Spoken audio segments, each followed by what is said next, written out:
Any candidates who are contesting for Kawempe North constituency by-elections, which is going to be held on Thursday this week. 9 of them, they are NRM-leaning candidates. They were sponsored by NRM. They are protected by NRM. No one has stopped them from campaigning, soliciting money, doing each and everything. But when it comes to national platform, they have disorganized our rallies. They have kidnapped, arrested, tortured to the extent that they wanted even to kill some of our comrades. So I'm here to inform the international community and Ugandans at large that the 9 remaining candidates in the by-election of Kawempe North constituency, the remaining 9 all are NRM-leaning candidates. This reflects to what happened in each sort of by-election and the third thing which is going to happen during the forthcoming elections of 2026. They are going to make sure in each constituency, they are going to flaunt more than 9 to 10 candidates leaning to NRM to disorganize national platform. But we have some ways how to deal with those people. Katinjala bategeza mwana ba comrade mwenna. Mukimanye nti abantu bonna omwenda bonna abasimu campaign ezo.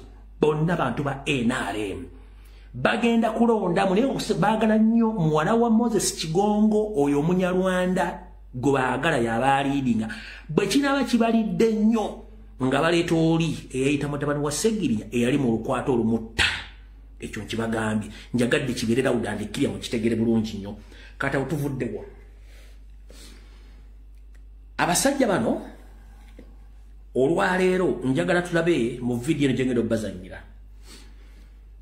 Basaasanyiza billions of money okusomba abantu abaze ku campaign nga si bantu be Kawempe.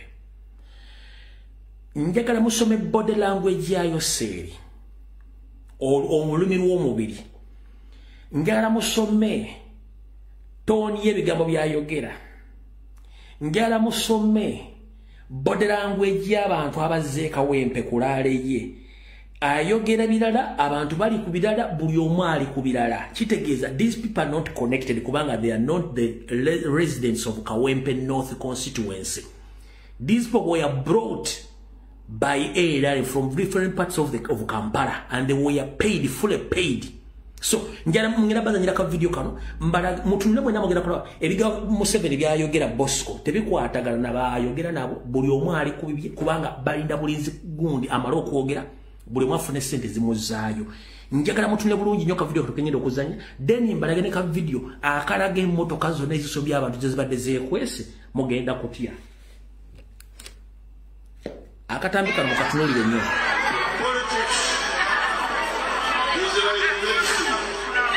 Yoseri wuli eri omulaba olaba bana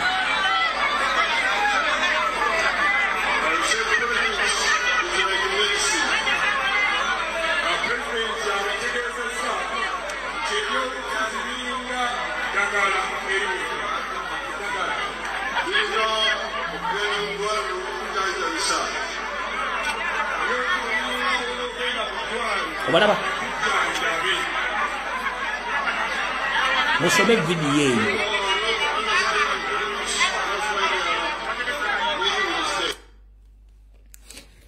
Yoseri ali yayogera buli muntu atunudde wayagala tebapeyinza attention buli muntu alindo lyamala okwogera buli mwagenda afune sente ze.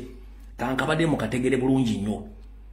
Abazze go balese tebazze kujjuza kumanya mukolo gwere we sente zaabwe. Oli Yoseri yeyogeza bibye bano bali kubyabo buli omwali tebali connected wadde n'akamu. Njana mudde musome mupenge details ku mupenge attention to details ku ka video kano wakadde then mbalaga abantu abazze basingisa.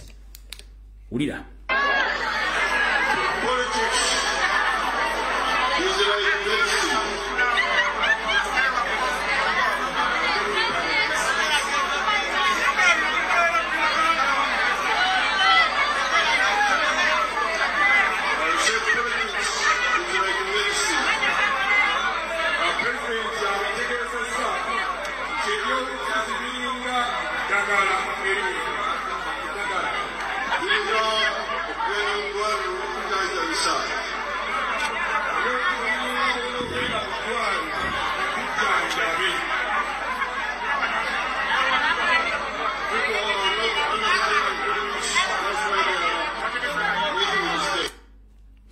mukitegedde bulungi njala nnyo basomesa ebintu bino oba wendi oba siriiwo ng'osobola otunula ekifaananyi otunula video n'ogyanalyzinga n'osoma olulimi lw'omuntu n'osoma amaaso g'omuntu n'osoma ebiga waliwo ebuzaako lwaki abazanyi mu Premier League babagenda kwogera nga bali babiri bakwata ku mumwa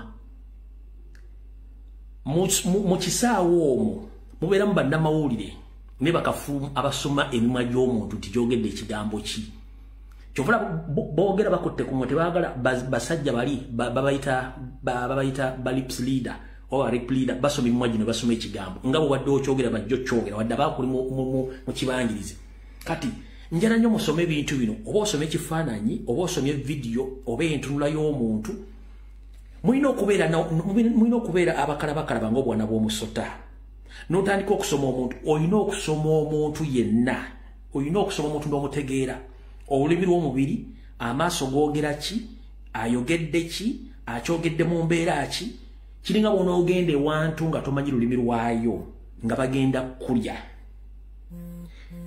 ebigambo oyinza okutabitegeera nti bagenda kulya naye eneetooloola n'empakanya y'ebigambo n'ebikolwa bakwata amajambiya bakwata obusefulya mulimu abeewakanya ogenda okulaba nga tebategeragana bakutunuulira bakulaba nti olabika olimu kasupu ng'omanya nti bagenda kulya awo oba olina okuteeka okukakola tondeka nnyuma kati mulina okusoma embeera n'okwegiriza ebigambo omuntu anaakukuba oba omulaba omuntu anaakuwemula oba omulaba omuntu akola ki omuntu akukinika aba akulaba omuntu ayinza okukinika n'amaaso gano oba mulina okutandika okusoma embeera z'abantu n'ennimi zaabwe ez'omubiri kyezoogera mukitegeera bulungi nnyo bino bye njagala mu nsi mutandika okwebereramu okitegeera wano mu Bulaaya abaana abatalina byogera kebere mu Amerika kebere luddawa atunula mu distance ya meters nga 5 n'asoma abantu 100 abamuli mu maaso n'amanya nti ono babayita basiviiri oli wa poliisi bano bayaaye n'amanya era asobola okulengera ekiddo mu meters nga awaliwo ekiddo sigenda kuyitawo kati mu diaspora tuyiga ebintu bingi nnyo kati njala bannayuganda muyige nga namwe mulengerera wala totambula mukungujjo ng'omulama gwe basibye ku ggaali no mulina okutandika okwetegereza ebintu mu maaso gammwe kati awo tuvuddewo kati wano ke kafaana kavidiyo akalaga bano abantu badde basomba bonna mukawulize bulungi nnyo kakati mweteeketeeke mulabe emmotoka ezisombye abeenaali mbadde njagala tutambule ffenna mulabe emmotoka ezisombye abeenaali